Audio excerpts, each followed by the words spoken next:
Este hino diz o seguinte: a ti seja consagrada minha vida, meu Senhor. É uma declaração muito importante daquele que é dependente de Deus. Bom dia, queridos, graça e paz do Senhor seja com você, com toda a sua família, com cada um de nós. Hoje é domingo, o dia do Senhor, dia de nós estudarmos a nossa escola bíblica dominical, ou seja, na nossa escola bíblica discipuladora, mais uma lição da nossa revista Palavra e Vida. E a nossa lição de hoje é a lição do número 5. O texto básico é Josué 20 e 21. A fé dependente. Se você é dependente de Deus, você está enquadrado, você tem confiança, você deposita a sua fé no Deus da nossa salvação, não é mesmo? O processo de repartição da terra de Canaã revela algo singular. Os capítulos 14 e 15 contêm a distribuição das terras do sul para Judá e Calebe. Os 16 e 17 explicam a repartição das terras centrais para os filhos de José. Os 18 e 19 tratam da divisão do restante da terra. O capítulo 20 vai localizar as 6 cidades de refúgio dentre as 48 cidades dedicadas aos levitas, conforme o capítulo 21.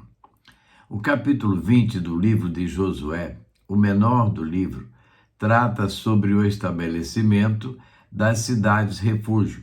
O texto é claro: o homicida culposo deveria ter um local para se abrigar a fim de que o vingador do sangue não o pegasse, cumprindo-se o requisito do verso 6.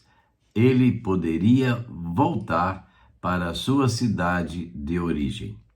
Primeiro momento da nossa lição: a fé dependente para usufruir do cuidado de Deus.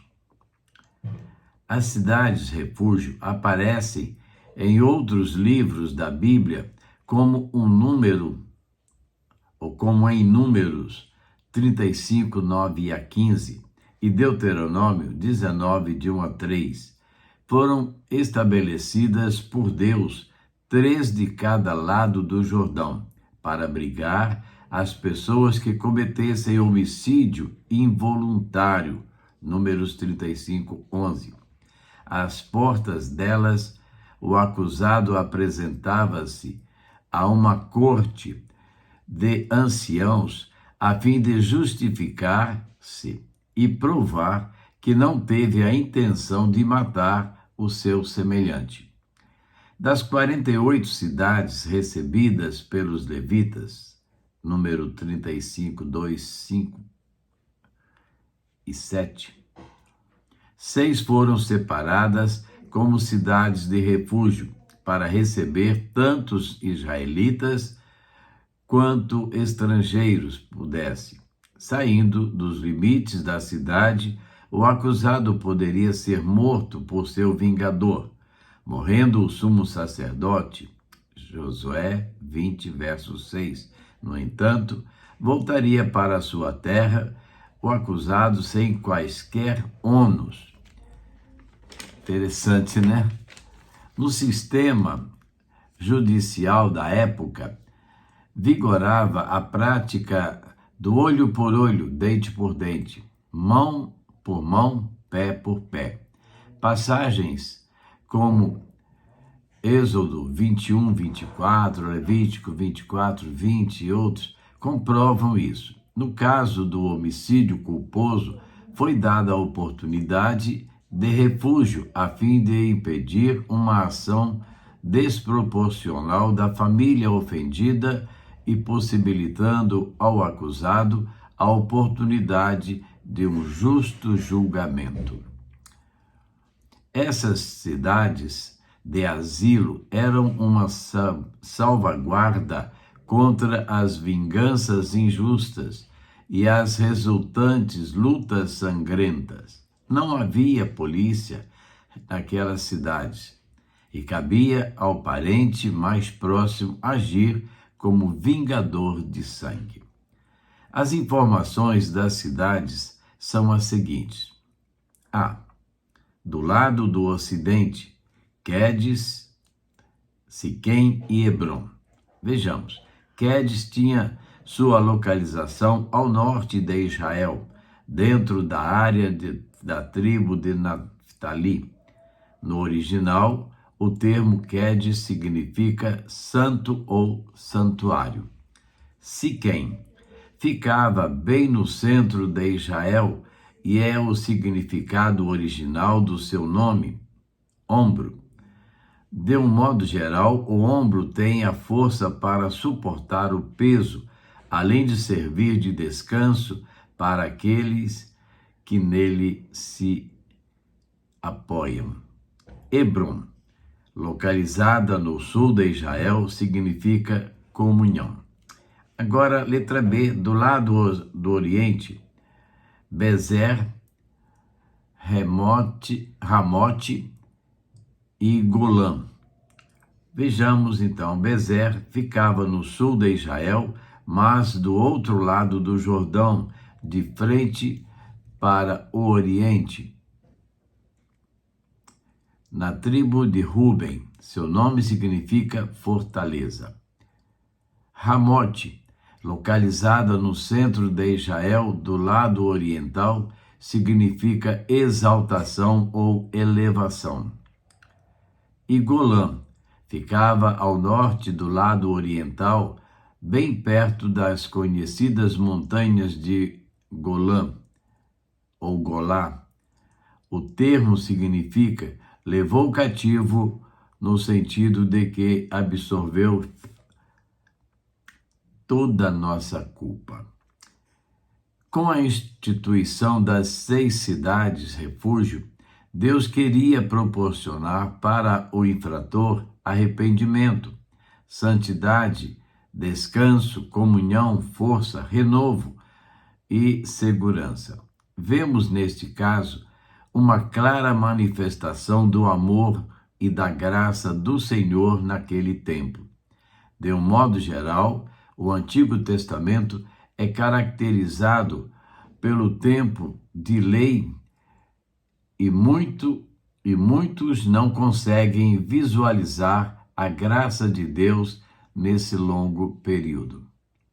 Mas, desde as páginas iniciais, visualizamos esta realidade. Quando o homem pecou, por exemplo, Deus manifesta a sua graça pela promessa do Salvador, vindo da semente da mulher. Gênesis 3:15.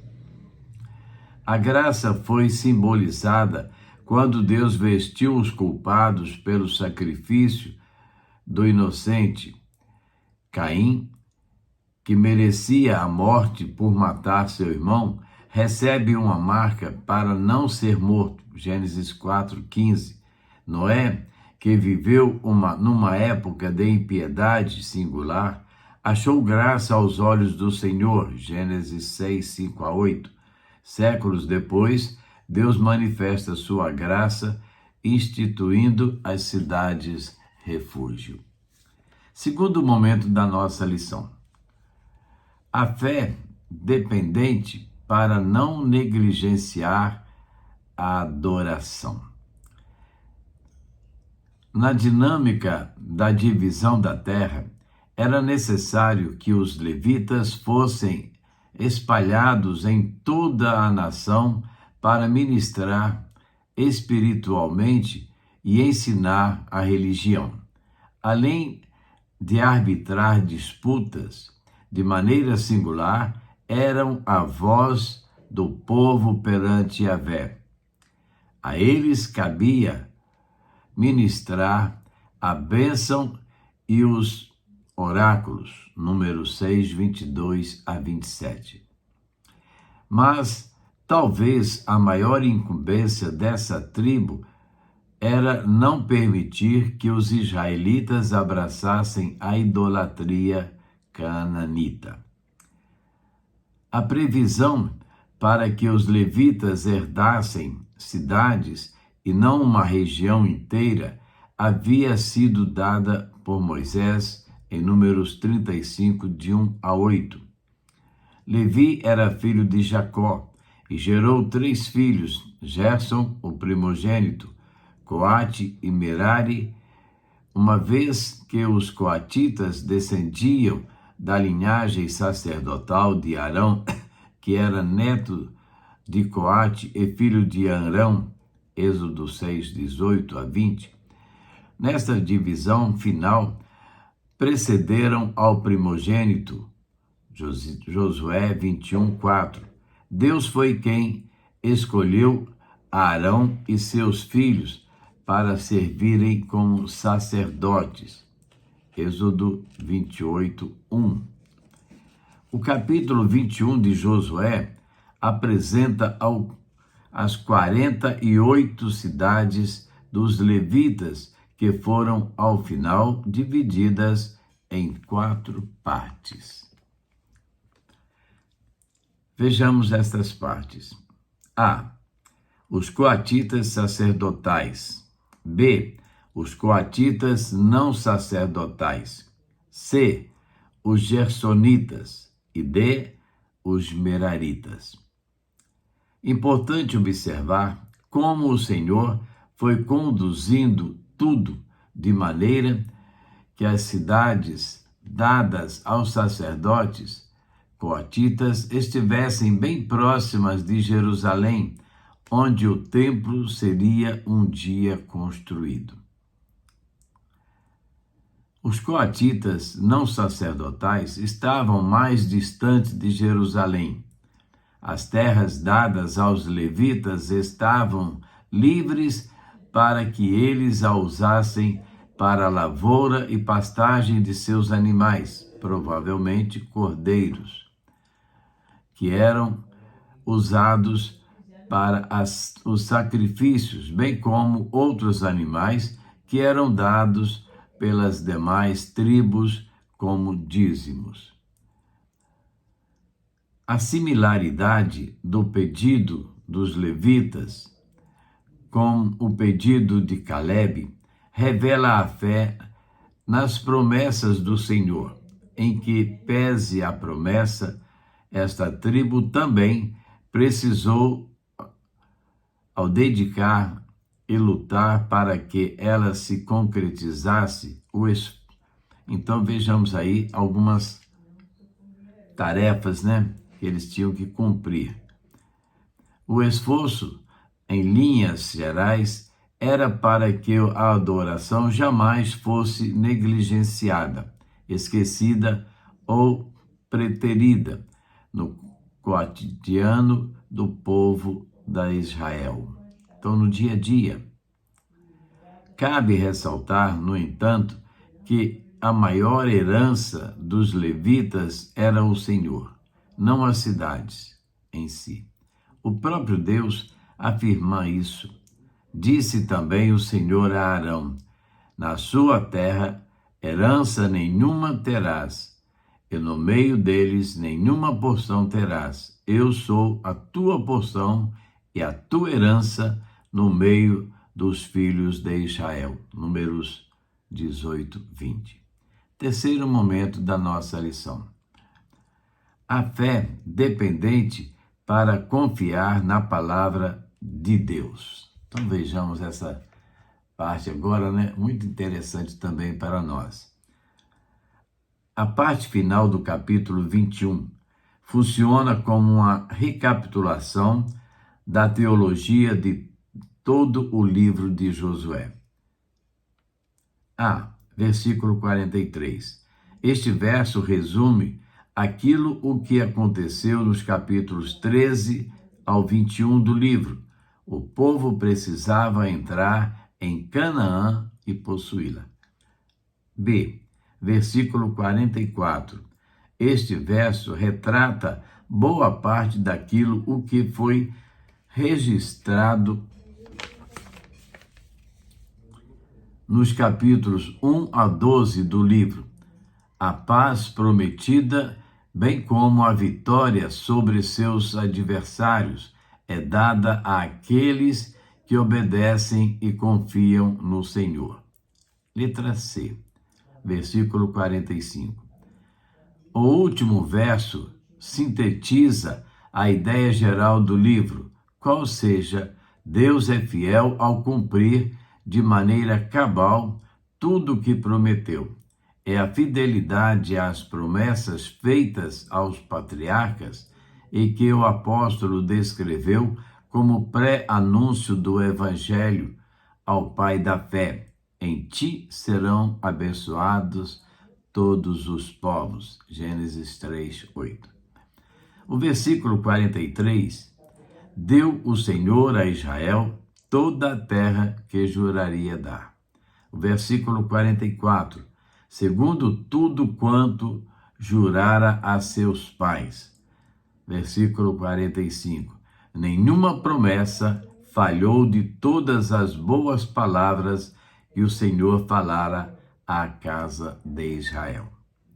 Tudo que o Senhor havia jurado, falado e prometido se cumpriu. Ele proporcionou a seu povo cada detalhe necessário a uma vida feliz, próspera e piedosa, desde que falara no passado até a ocupação de Canaã, de maneira cabal, tudo se concretizara. Na palavra do autor de Hebreus, retenhamos firmes a confissão da nossa esperança, porque fiel é o que prometeu.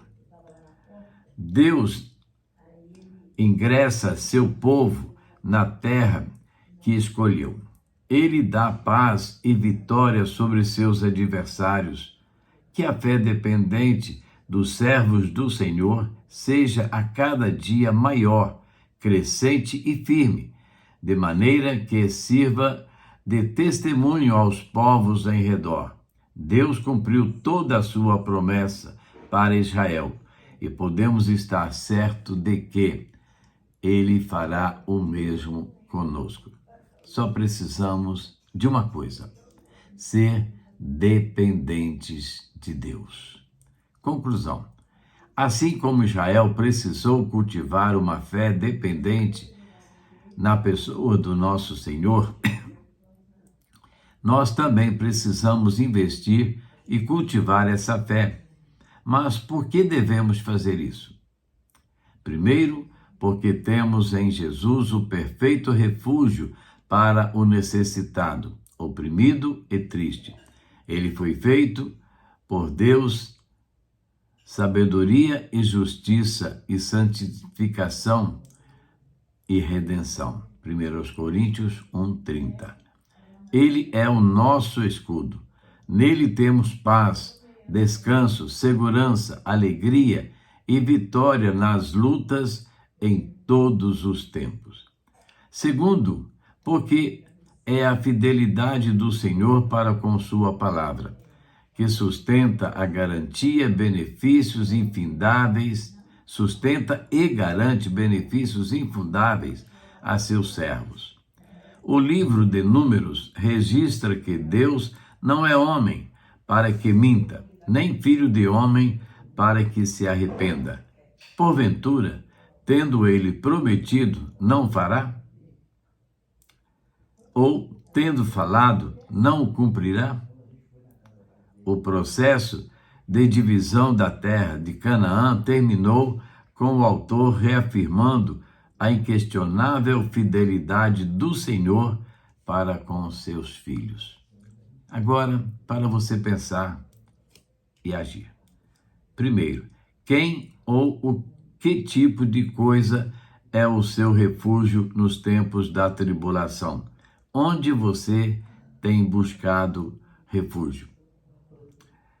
Segundo, a adoração a Deus em reconhecimento de sua obra e cuidado tem ocupado o devido lugar em sua vida? E, finalmente, você confia e depende de maneira cabal de que as promessas do Senhor se cumprirão? Será que temos essa convicção de que Deus vai cumprir para conosco as suas promessas, assim como cumpriu lá no passado para com aquele povo? Pensemos nisso. Vamos orar? Nosso Deus e Pai, muito obrigado, Senhor, porque o Senhor cumpre as suas promessas, cumpriu no passado, tem cumprido diante de nós e há de cumprir no tempo futuro. Ó Deus, sabemos disso. A Tua palavra nos dá essa certeza. Por isso nós confiamos no Senhor e queremos, Deus, pedir ao Senhor, ajuda-nos, vem nos fortalecer, vem nos abençoar, vem guiar os nossos passos em caminhos corretos. Não nos deixe desviar do Teu santo caminho, Deus. Que nada neste mundo possa atrapalhar a nossa jornada de fé. Que nada nesse mundo venha nos desviar dos Teus propósitos. Fica conosco, Senhor. Abençoa-nos, abençoa as nossas famílias, os nossos filhos, os nossos netos. Em particular, eu te peço pela nossa bisneta Luísa, Deus. Ó Deus, tem misericórdia do Teu povo. Abençoa o nosso Brasil, Senhor. Que a Tua vontade seja manifestada e que nós sejamos fortalecidos para continuarmos a viver neste mundo tão turbulento, Deus. Em nome de Jesus nós oramos e agradecemos. Amém? Você pode dizer amém? Se você tem fé em Jesus, entregue a Ele a confiança da sua vida, entregue a Ele todo o seu ser. Diga para Ele: Senhor, tudo eu te entregarei.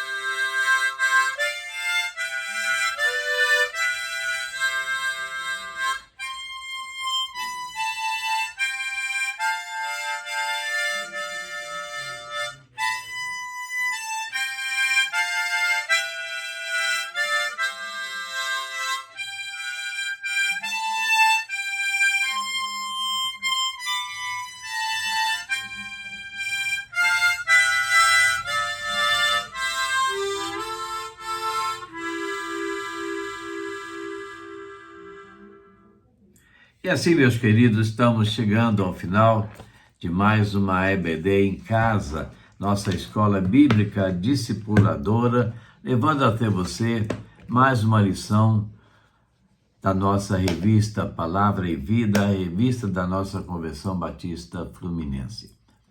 Que tenhamos um domingo de muita paz e alegria junto dos nossos familiares. Tenhamos uma tarde feliz e à noite, não se esqueça, culto de celebração ao Senhor. Estamos ali na primeira igreja, servindo a Deus e esperando você. E se você mora mais distante, vá a uma igreja perto da sua casa, celebrar ao Senhor com toda alegria. A todos, um bom dia, na paz do Senhor e até amanhã, segunda-feira, com a nossa devocional da manhã, se Deus assim nos permitir. Amém? Fique na paz do Senhor, querido.